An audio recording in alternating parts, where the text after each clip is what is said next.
Hello, everyone. All right, we are going to read ghost stories now.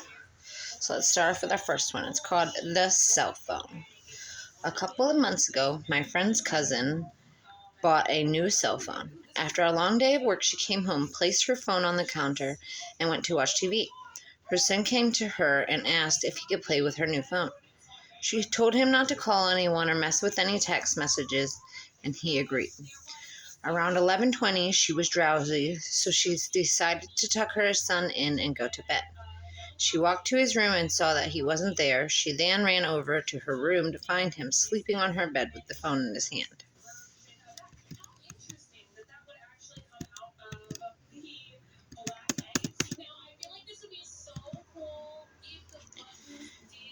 Relieved, she picked her phone back up from his hand to inspect it. Browsing through it, she noticed only minor changes such as a new background banner, etc. But then she opened up her saved pictures. She began deleting the pictures she had taken until only one new picture remained. When she first saw it, she was in disbelief. It was her son sleeping on her bed, but the picture was taken by someone else above him.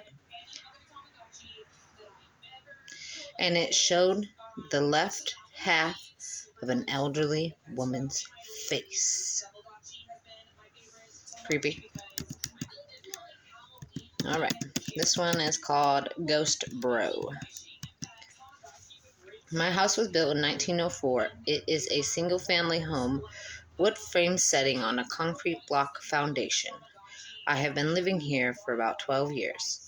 All of the weird things that my siblings and me have seen or heard in this house. This one event is my favorite. This happened to my brother. About 10 years ago, my brother and his best friends had started a garage band playing mostly Spanish rock, alternative music, but in Spanish. His friends could only get together on Sunday afternoons. They would practice into the early evening, and they would usually call it quits by 8 p.m. This was the time I usually showed up and went to bed because I worked for the graveyard shift. This happened in late fall, so the days were getting shorter. They had just finished a long session when the decision to head to someone else's house came about. My brother handed his car keys to his buddy so they could load up the equipment. Everyone had filed out of the basement, but the tricky part was that they needed to walk all the way. My screen keeps glitching and restarting.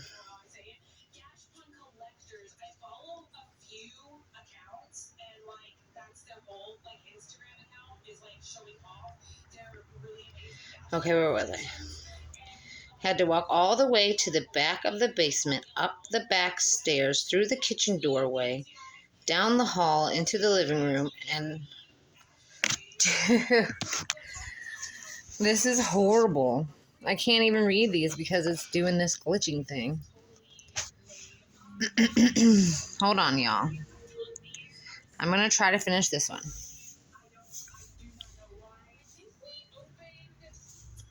Down the hall, into the living room, and out onto the front porch. Everyone was outside sitting my brother's truck, waiting for him. My brother was walking up the back stairs when he remembered that he had left his pancakes in a to-go container sitting on the speaker in the basement. He made the decision to go back. Now the basement is not clean with the full sight lines. There had been partitions made, and the boiler and main heating unit are right smack in the middle. So after my brother walks back, he is about to retrieve his food container when out the corner of his eye he sees it. It's a shadowy figure right at his peripheral vision. This feeling of dread and uneasiness washed over my brother. We had been taught that if you are in the presence of a spirit or a ghost and you felt a bad vibe, to say quick prayer or to cuss at it. Wow. So it completely crashed in the middle of the dang thing. Y'all, that's creepy. Do we think that's a ghost? And it didn't want me to read these stories. We're haunted now because we're reading shitty ghost stories.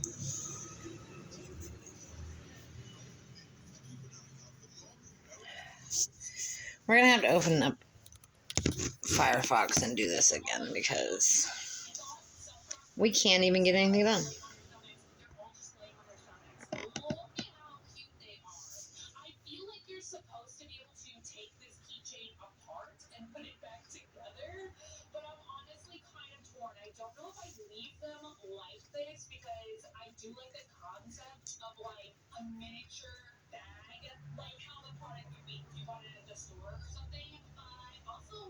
We're loading.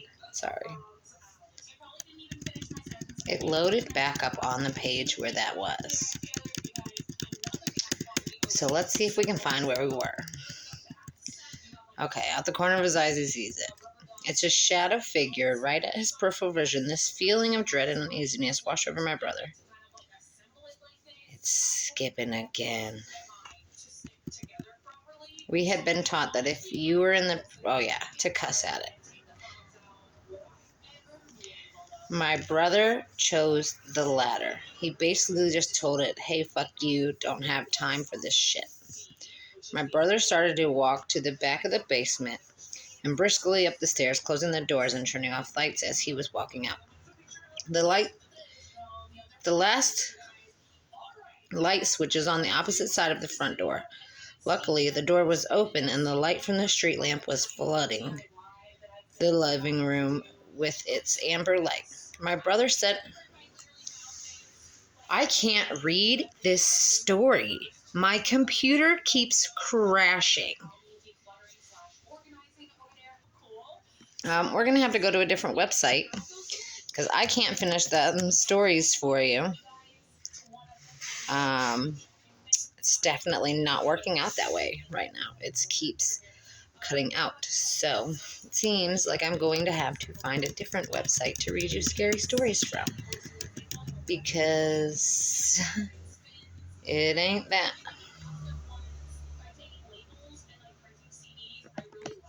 See if we can go to this one. This one's 100 favorite horror stories.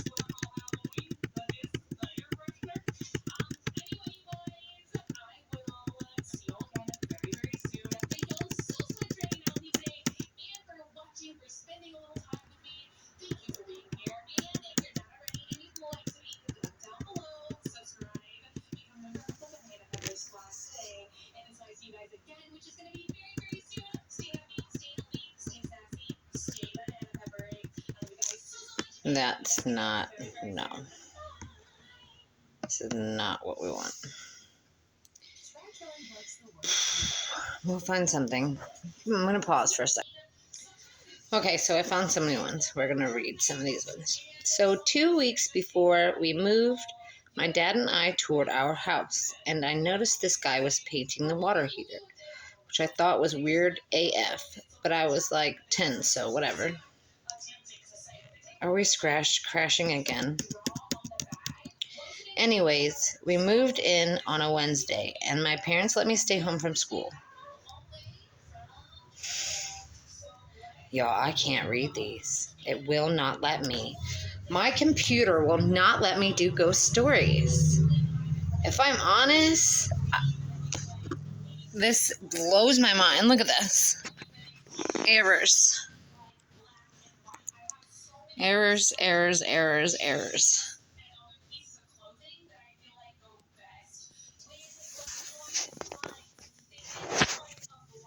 Like, I literally can't even.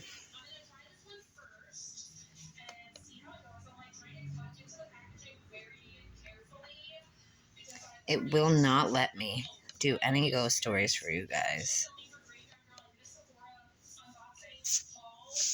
This is nuts.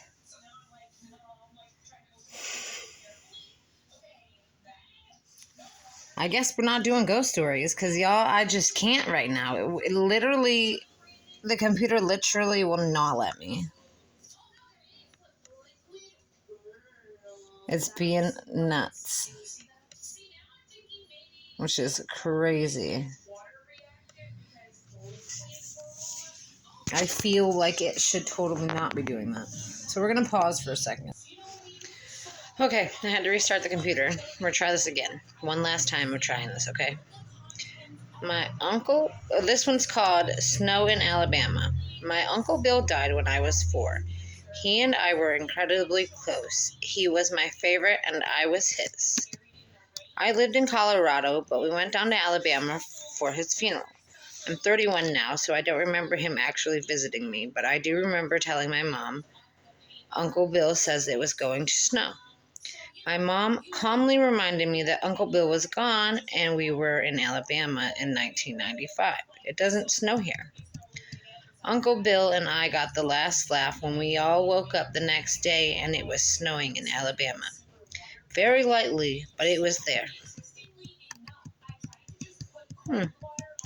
Ghost Grammy. My mom died when I was pretty young, adult. I couldn't get her to answer her phone, so I went to her house to check on her and found her body. My mom's sister and I have always been very close. When she came in town for the funeral, we decided to spend the night at my mother's for a few nights to feel closer to her and amongst her things. We were sitting in the living room with her cat when I found her and her cat was curled around her head. She loved the cat. We were talking about her life and it got a little bit deep. We were both crying and hoping she was at peace.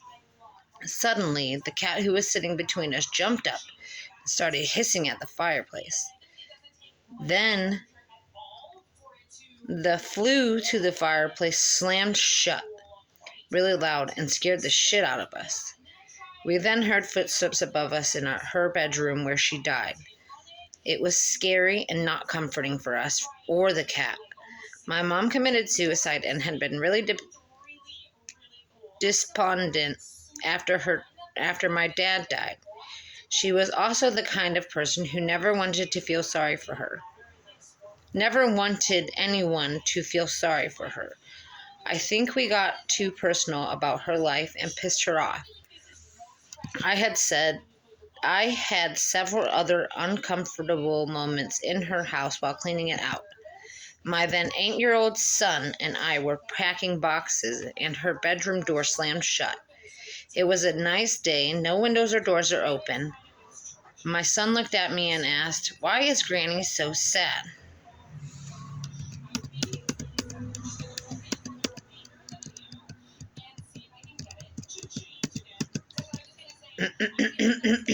Ghost dreams. My grandmother coming to me in my dreams to tell me she died. I was in China at the time. When I called home, my family and girlfriend lied about it. The next night, I had the same dream and called home to check in, but they lied again. I finally got my girlfriend to admit it. The dreams stopped. When I got home, I was told that the last thing my grandmother said was to ask for me by name.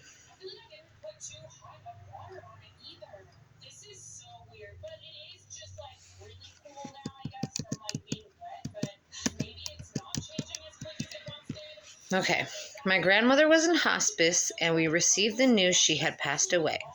My dad and I were on the back porch hanging out, talking about everything. He seemed off though. Yes, I know his mother passed, but this was different. He seemed off. I asked him about it and he said he had the strangest dream the night before. He was in the room with her in Michigan. My grandmother stood up, hugged and kissed him, and told him everything would be okay. She proceeded to somehow walk out of some new door in the room that led to a green pasture with other relatives that had passed. He could only recognize his grandparents. The others, he didn't know who they were. But something in his gut said they were other relatives my grandmother knew. It's crazy because now when we talk about it, he doesn't act like it's a big deal. He was just having a crazy dream that was influenced by the situation. But he dreamed it the night she passed away.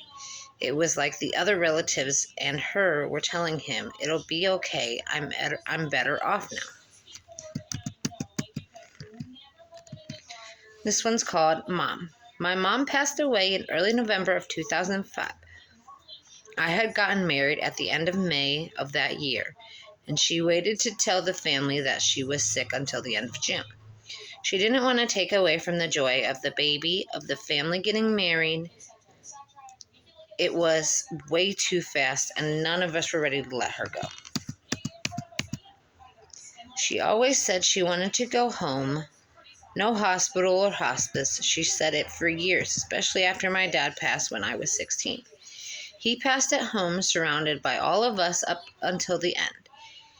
That was what she wanted to do. In the house he built with his bare hands and the house they raised the family in. So that's what we did. Basically, her 6 children moved back home and stayed with her for the final 2 months. We took shifts to see our husbands' wives work during that time. But at any given point, there were 4 of us there 24 hours a day, making sure she was surrounded by love and never alone. Now, I didn't take her death well. I mean, I did everything that I needed to be done and kept myself together. But we were close, and this was so fast, I didn't want to believe it. I can't tell you the number of times I caught myself calling her, to then just stare at the phone mid-dial and realize she wouldn't pick up. Well, a month after she had passed, I was alone at my home watching TV. It was about 7 p.m., so dark at that time of year in New England, when movement caught my eye from my eye on the left.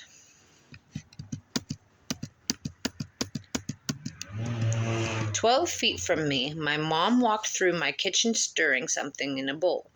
She paused in the doorway, gave a little wave with her fingers as her head tilted with a smile and moved past the doorway. I was frozen to where I was sitting, so I called out, "Mom," and heard her laugh, her healthy laugh from before she got sick and couldn't smile anymore, let alone laugh. I went to the kitchen, but there was nothing. I swear on my life that this was real. She was there. Thing is, my mom was a great baker. She passed a lot of her recipes on to me, and while not as often as I would have liked, we baked together. It was time that made both of us happy. We laughed, chatted, gossiped, and drank tea while we waited for some delicious concoctions to come from the oven. Till this day, whenever I make her cheesecake cookies, cream puffs, or meringues, I'm happy. I dance around the kitchen as I stir the bowl, and I think of her and the time she visited me. She has only visited me in my dreams since, always to warn me or help me with the problem that I am having. I like to think that she was able to muster the energy to come see me in person just this once, so that I knew that she was okay. I didn't have to be sad, and that she wouldn't always be there. That's cute and sad. All right, that one actually was our last one. I'm going to hop off of here because I've got a lot of other things to do, and we had a lot of misfunctions in the beginning of this whole trying to do the ghost stories thing. So we're going to hop off of here. If you could, please smash that like button so I know you like these videos. Subscribe if you're not already subscribed. Turn on that notification bell so you never miss another video. And I'll see you in the next one. I'm assuming it'll be today at some point. We'll just chat some more or something. But yeah, love you guys.